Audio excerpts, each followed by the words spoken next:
All right. Yeah, let's quickly talk about something that we need to know. And that thing is this: three persons or three people you can't do without in this life. They are there. They are not really, good to bring close, but you can't do without them in life. Number one is the bad people. Number two is the naive people. Number three is the selfish people. One, the bad. Two, the selfish. Three, the naive.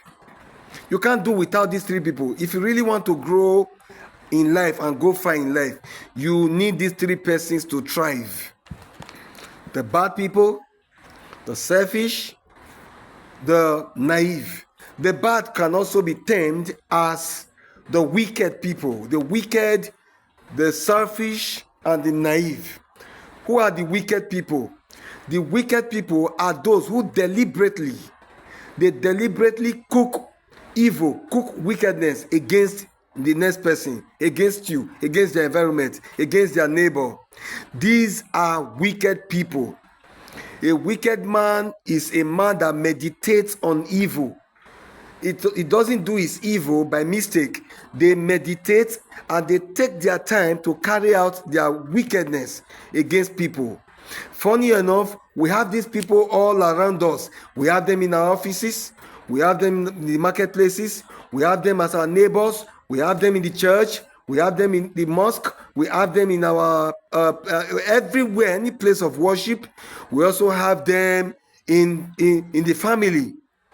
Wicked people. These people are very dangerous. These people's wickedness can be, accompanied by envy, jealousy, and any form of, wickedness associated to their wicked nature. So they are wicked people. So you can't run away from them. If you run away from them from the house, as in your family, you will still meet them in the office, you meet them in your school, you meet them in the places of worship, you meet them at business conferences. Wicked people are everywhere, so you can't do without them. The second set of people are the selfish people. The selfish people are those who are not wicked. They are not wicked. Their own is on the standpoint of selfishness. What do they want? What they want to achieve at that point in time. Take, for example, Judas in the Bible.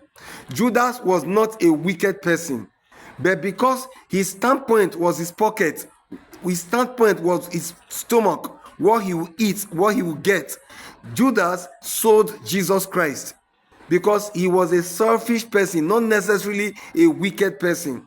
So Judas is a selfish person. He wasn't wicked. So selfish people can do anything because they want to gain. And when you are in any relationship and the other person is selfish, that is where you see some certain behavior, some certain pattern of blame will begin to play. The blame game will begin to play because selfishness is at it. A selfish person does not care about the feeling of the other person. That makes a wicked person even more better than a selfish person. A selfish person wouldn't mind what it will cost, to get that thing that he or she is looking for. A selfish person can go as far as possible to hint people, to lure people to join them and hate you because of what the selfish intent in their heart. A selfish person can go at any length to destroy a relationship built for many years because of what they stand to gain, either to gain popularity or to gain money or to gain friendship, untold friendship, or to gain any kind of thing that gives them a temporary pleasure. The third category is the naive people. The naive people seem to be the worst of it all. A naive person is like a plain sheet of paper.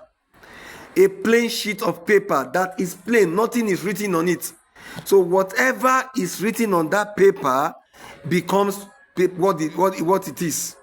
Whatever anything is written on that paper, that naive person becomes what that thing is. That is why a naive person is more dangerous than the wicked person, is more dangerous than a selfish person. A naive person can come to a place and without any information, is just there neutral, or she's just there neutral. But the moment anybody says any idea or any kind of a negative information to them, that becomes what they are, a naive person. That is why you see sometimes when 2 or 3 persons or 2 friends are having issue and a naive person steps in, that naive person, the possibility of that naive person taking side without hearing from the other person is 100%, because that naive person is a plain sheet of paper that a negative narrative have been written upon. So that forms the mind of a naive person. So we have the wicked, we have the selfish, and we have the naive. Who are those who said, crucify him, crucify him, crucify him? They were the naive people in the Bible. Jesus did not actually do anything wrong to these people. Jesus did not actually offend any of them. They presented Barabbas and Jesus. Who should we set free? They said, let's set free Barabbas. Who should we crucify? They all shouted, crucify Jesus. Why? Because 1 or 2 persons has formulated a story that Jesus was a magician, that Jesus said he would destroy Jerusalem and build it back in 3 days. Because of that, the naive mind began to work in their own naivety. That is why you suddenly see some people who you never offended, you never did anything to them, just because one person took your information to them, whether positively or negatively, whether they are right or wrong.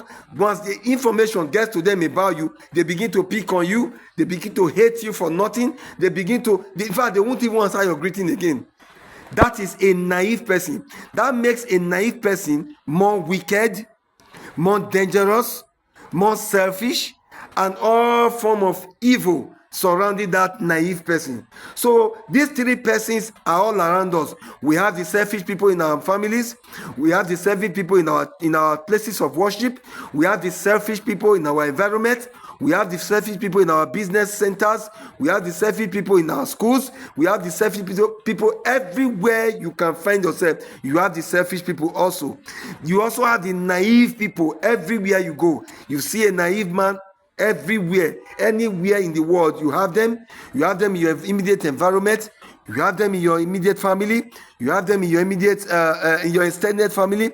You have them in your school. You have them in your places of worship. You have them everywhere, the naive people. So, my friends, you can't do without these 3 people. What do you need to do? All you need to do is to ask for grace to be able to manage them. Whenever you come across them, ask God for the spirit of discernment to help you manage these 3 categories of people, because truly speaking, you cannot do without the 3 of them. So if you must strive, you need grace, you need extra grace, you need the grace of God to help you thrive among these 3 sets of people you can't do without.